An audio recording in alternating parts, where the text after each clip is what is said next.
everyone, welcome to Anashkawrites. This is the very first episode of my show, and as promised, I have a very promising entrepreneur today with me. Let me introduce you to Mr. Tabish. Tabish, please introduce yourself. Please tell us about your entrepreneurial startup, and tell us briefly about it. Then I'm going to get into details of how you started and everything else. So please. All right, cool. So my company's name is called techflo.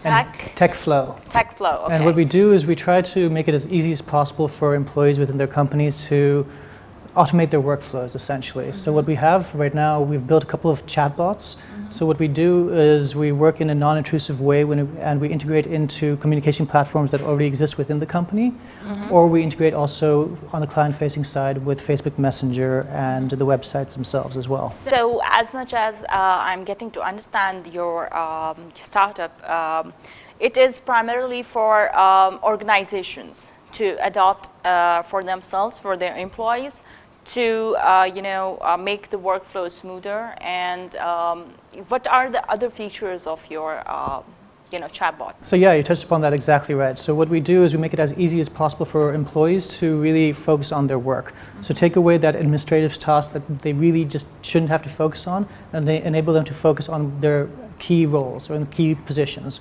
Okay. And yeah.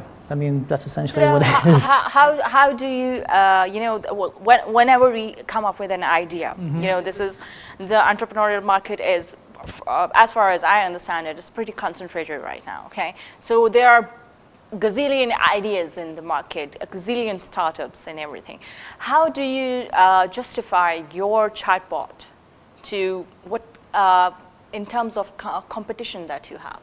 Because, just like Facebook recently launched a workplace by Facebook, mm-hmm. okay, and the Messenger is pretty updated now, But how do you think your chatbot is different than your competitors, or do you have any competitors at all or not? So what we do is we simplify what's complicated. And yeah, so what we do with that is, because globally we're very used to texting. Everyone can text. Indeed. When it comes to trying to digitize an analog workflow, or workforce rather, mm-hmm. people don't want to have to integrate or manage an ERP system, anything that's visual, because it's immediately non-appealing. So what we're doing is we're trying to make it as easy as possible to onboard those who do not want to adapt to the new technological wave, mm-hmm. by enabling them to actually be a part of it in a sort of in a way that they're most comfortable. So this means texting. So we integrate into Facebook Messenger, for example. Mm-hmm. So people they already are using Facebook Messenger. Mm-hmm. We can integrate into WhatsApp, mm-hmm. into your SMS, mm-hmm. into MS Teams, Slack. So there's all these different. You also mentioned calendar to me. Yeah, so that's a different application that we're working on, which will be integrating into different communication platforms. I see. So how close is your chatbot to launch? So we have two chatbots that are currently launched and ready to go for the market. Okay. One is a simple question-answer flow, essentially. So this enables, say, for example, a customer to ask the chatbot how long it will take for their item to be received at their doorstep. And what normally has been happening is either they have to find within the website somewhere that there's documentation around this when this might occur, or they have to be connected to a live agent. And with the live agent, there was at least a 5-minute wait time. Our bot responds within seconds. All right. Then there's the other more complicated chatbot, which walks the client through a more conversational flow. Mm-hmm. So everything is a little bit more natural. The client can ask questions, it's responded to, and the bot also guides the client to the correct product that they might be looking for example, enables them to provide reviews. It further also enables insights from the back end. So from the vendor side, it enables insights into what the client is looking for, what kind of conversations that they have, and what kind of sentiment that they might have when they're pursuing their way through your website. From what you all told me, I'd just like to summarize your chatbot in one sentence. So this is going to be kind of an artificial intelligence messenger. It's kind of going to be, sometimes you don't feel like texting. Sometimes you don't feel like replying to everything, but you have to. You have to. So that's where the chatbot comes in. It's funny that you mentioned artificial intelligence, because that's what we have at the back end. So everything that is being managed is being done through artificial intelligence to make it as smart as possible. Yeah. So you have to do the absolute minimum at your end to get to your goal.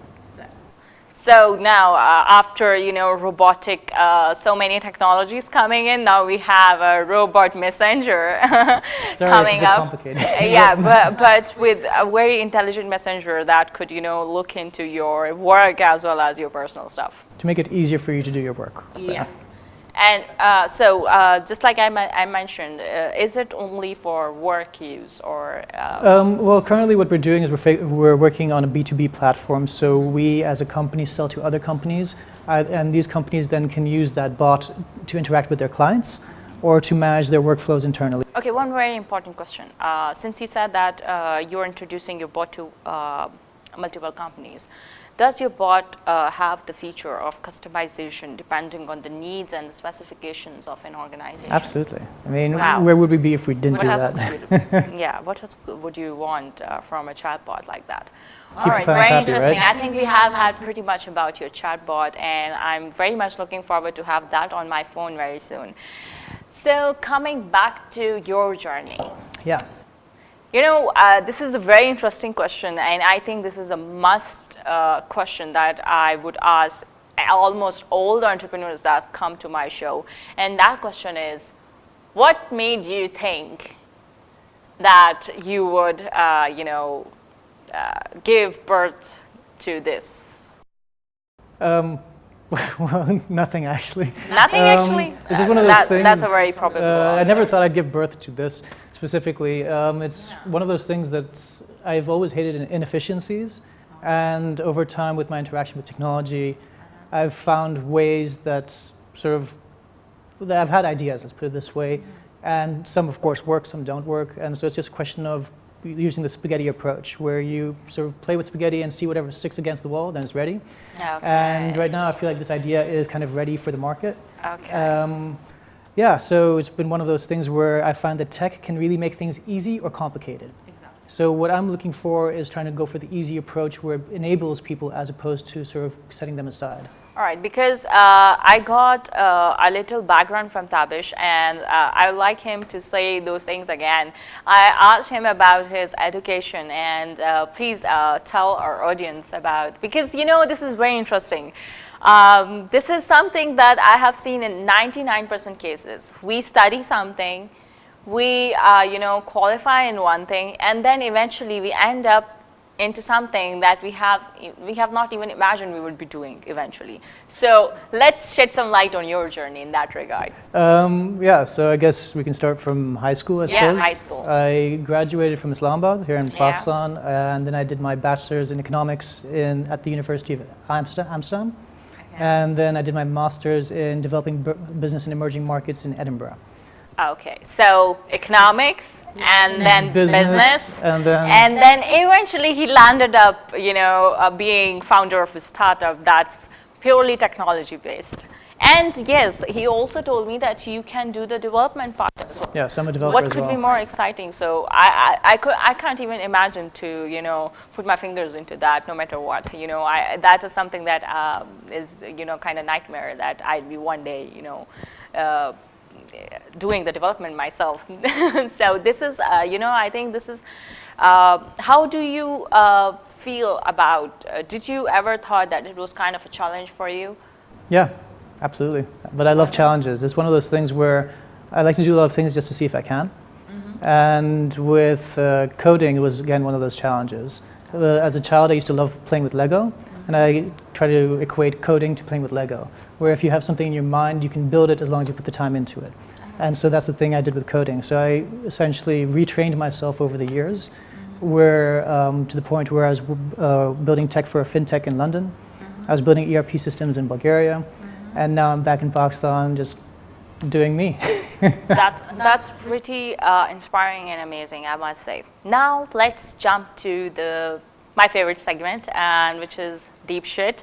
And there I'm going to be asking you some questions about you, of course.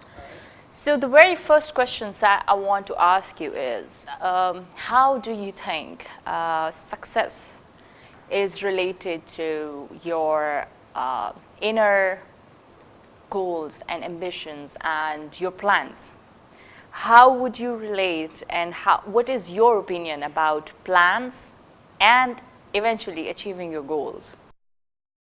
It's a bit of a heavy question. Yeah, these questions are supposed to be a bit heavy. So, deep shit, right? So plans that lead to goals, right? So what we talk about is, I mean, sort of you have a lofty goal, you try to aim for that, but you have to pivot along the way. You sort of, as long as you sort of keep your goal in mind, you can always make your way there. You meander your way there. There's always going to be setbacks, but you just have to sort of power through and reevaluate, reanalyze, adapt, improve, and move forwards. And so one thing that's common in every entrepreneur's life is ups and downs. Okay, we all have them. How do you personally deal with your lows? I run. You run? Yeah. You like literal running? Yeah, so I like to go for runs. It helps me to filter through my thoughts, and it just allows me to escape. And it just takes me a moment to really sort of pull away and reevaluate. Because I think if you're if you micro yourself into a problem where you're just too focused in on it, you don't see the full scope of what's going on. Out of the box, kind of, you know. Yeah, just you need to pull away, zoom out. Yeah, zoom out. That is a very, very realistic approach. Now, one thing I want to ask you next is, you know, when we talk about women, it's obvious that we need support from our families, from our home, from husbands, if you are married, from our parents, if we are unmarried, and so on. Yeah.